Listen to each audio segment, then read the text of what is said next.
Hello, আমি এখন এরকম নিচে বসে আছি কারণ আমি তোমাদেরকে দেখাবো যে আমি কোন তেল ইউজ করি আর সাথে কিভাবে আমার মা চুলের যত্ন নেয়। মাসাজে অনেক কিছু হয়, তো সেগুলো তোমাদেরকে দেখাবো। প্লাস আমি কালকে সকালে ভিডিওটা শেষ করবো আমি কি শ্যাম্পু ইউজ করছি আপাতত, সেগুলো সব কিছু তোমাদেরকে দেখাবো। তো আপাতত এই যে আমি এই তেলটা ইউজ করছি, এটা হচ্ছে আদিবাসী হেয়ার অয়েল। এখন অনেক ডুপ্লিকেট বেরিয়ে গেছে, ফেক বেরিয়ে গেছে, তো তোমরা একটু যদি এটা ইউজ করো তোমরা একটু দেখে শুনে তারপর অরিজিনাল রিভিউ দেখে তারপর কিনবে প্রোডাক্টটা, ঠিক আছে? তোমাদেরকে তো ইন্ট্রোই দেওয়া হয়নি। গুড মর্নিং, কেমন আছো তোমরা সবাই? আশা করি ভালো আছো, আর আমিও খুব ভালো আছি। এখন আমি কাজে এসেছি, তো ভিডিওটা দেওয়া হচ্ছিল না বেশ কিছুদিন ধরে। এবার যদি এই ভিডিওটা না দিতাম তাহলে তোমরা আমাকে মেরেই ফেলতে, তো সেই জন্য আজকের ভিডিওটা দিয়েই দিলাম। এডিটটা করেছি কালকে রাত্রেবেলাতে, তারপর আজকে সকালে কাজে এসেছি। এখন রেডি হয়ে সাইডে এসে ভয়েসটা দিচ্ছি, তো এক্সট্রা সাউন্ড আসতে পারে, তোমরা কিন্তু একটু অ্যাডজাস্ট করে নিও। তো এখানে দেখো মা তেল দিয়ে দিচ্ছে ভালো করে, সুন্দর করে। তেলটা তো তোমাদেরকে আগেই দেখিয়েছি, তোমরা কিন্তু অবশ্যই ভালো করে চেক করে তারপরে কিনবে। আর তেলটা দেখো পুরো সুন্দর করে আগে গোটা মাথায় দিয়ে দিচ্ছে, তারপর যে ম্যাসাজটা দিচ্ছে সেটা কিন্তু খুব ইম্পর্টেন্ট। ব্লাড সার্কুলেশন বাড়ে হেয়ার ম্যাসাজে, বা স্কিনেও যখন আমরা ফেশিয়াল করি, ক্লিন করি, তখন যে ম্যাসাজটা দেয় সেটাতেই কিন্তু স্কিনের অ্যাকচুয়াল গ্লো বা চুলও ভালো থাকে এই ম্যাসাজে কিছুটা। তো সেই জন্য ভালোভাবে ম্যাসাজটা দেখতে থাকো। আমি এখানে মিউজিক দিয়ে দিচ্ছি, আমি বকবক করতে পারবো না বেশি।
এইটা হচ্ছে পরের দিন সকাল। ঘুম থেকে উঠেই ভেবেছিলাম তোমাদেরকে অনেক কিছু দেখাবো, কিভাবে আমি শ্যাম্পু ইউজ করি সেগুলো সব কিছু দেখাবো, কিন্তু দেখাতে পারিনি। আই এম এক্সট্রিমলি সরি, কারণ সকালবেলা ঘুম থেকে উঠেই আমি পেয়েছিলাম কল টাইম, সেই জন্য আমি বেরোতে হবে বলে খুব তাড়াতাড়ি করে শ্যাম্পুটা করে নিয়েছি। আর এখন আমি চুলটা শুকোচ্ছি।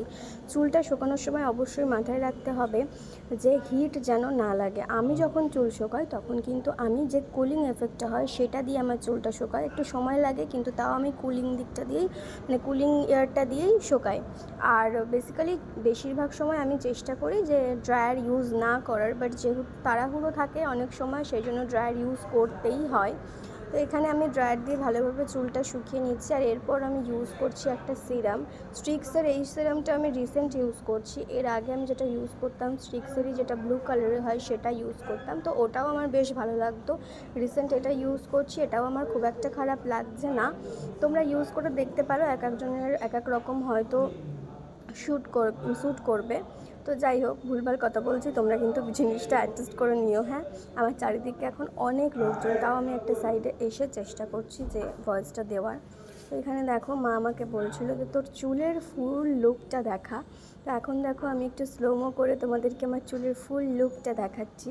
ওয়াশ করে জাস্ট সিরাম দিয়ে চুলটা আঁচড়ে এরকম লাগছে। এখন দেখো, চুলটা আমার যে আগে থেকে কালার করা ছিল সেই কালারগুলো একটু একটু বেরোচ্ছে বলে আমার নিজেরও দেখতে খুব ভালো লাগছে। তো এইসব করে এখন একটু মুড়ি নিয়ে বসেছিলাম, কারণ এবার আমাকে বেরোতে হবে কাজে। মুড়ি খেয়ে চলে যাচ্ছি কাজে। আমি উবের বাইক বুক করেছিলাম, তোমরা তো জানোই সচরাচর আমি উবের বাইকে করেই যাওয়া আসা করি। তো এই যে তোমাদেরকে টাটা করে দিই, এখন আমি চলে যাচ্ছি স্টুডিওতে চলে এসেছি। আর এখানে মেকআপ রুমে মেকআপ করতে বসে গেছি। মেকআপ করার আগে অবশ্যই চশমাটা খুলতে হবে।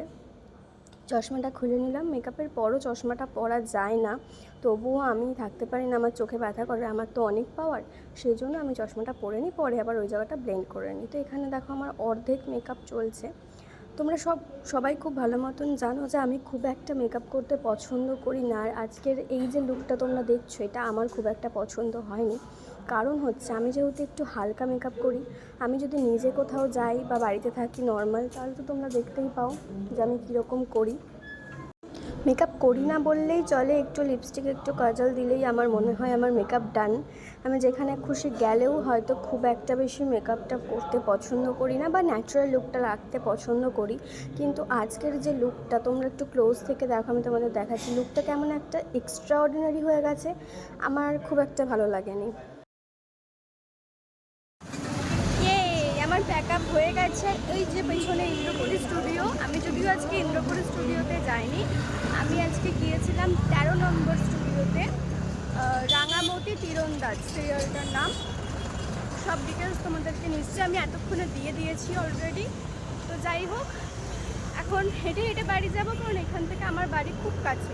আসার সময় তাড়া ছিল বলে আমি রাতে করে এসেছিলাম, বাট আমি এখন যাওয়ার সময় হেঁটেই বাড়ি চলে যাব। তো চলো, তোমরা দেখতে থাকো, বাড়িতে গিয়ে ভিডিওটা শেষ করি।